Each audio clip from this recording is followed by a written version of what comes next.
along with the introduction of the internet, we've got to remember too, the government agencies also set up and promoted chat rooms and all the rest of it.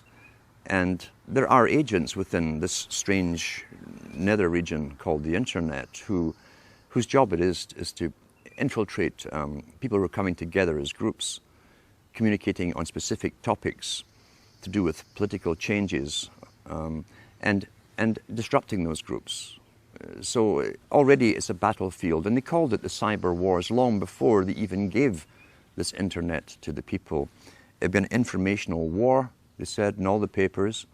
Therefore, government intelligence agencies would have to expand their roles with mandates to also be in this invisible world where they would manipulate various groups from within as well. There's also a lot of nonsense, of course, on the internet too, which can take you down conspiracy paths. I hate the term conspiracy because the government wants us to use it like we're some sort of hobbyists and some sort of kooks. I don't use the term. But that's become the most popular type of site now, is conspiracy site.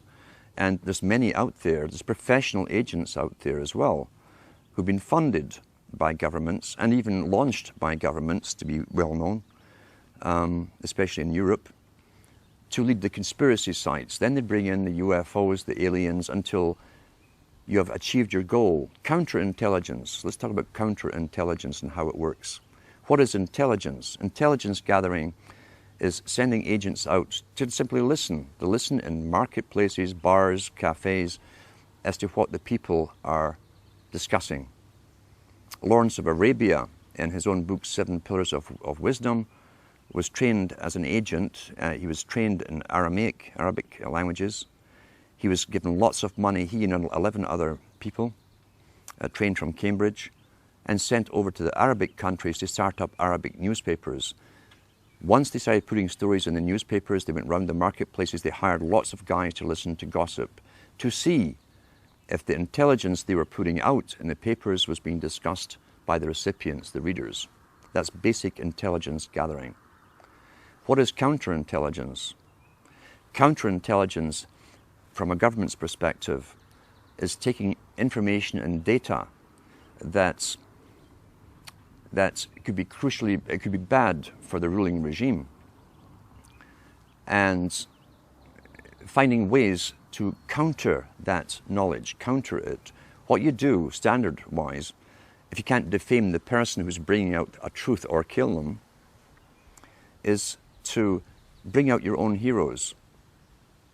Launch them well, finance them well into the same area. Saying the same stuff that others are talking about is called intelligence. Giving out facts. And once they have the following, then they start bringing in aliens and UFOs until a newcomer, a skeptic, will hear this stuff from the paid agent, who's very good, who says gives the same data as the person who doesn't go into the UFOs and so on. But the guy who doesn't go into the UFOs, aliens, reptilians and all the rest of it, suddenly is thrown out with the other guy. You're classified with them by association. Your topics are associated. Even though you stay clear of the fantasy stuff, the disinformation, you'll be lumped along with them. And then you've countered the intelligence. When you mention the facts, people laugh at you, say, oh, you probably believe that the aliens are running the world now. And that's it. That's counterintelligence. And that is also all over the internet. And it's paid for by, again, government psyops operations.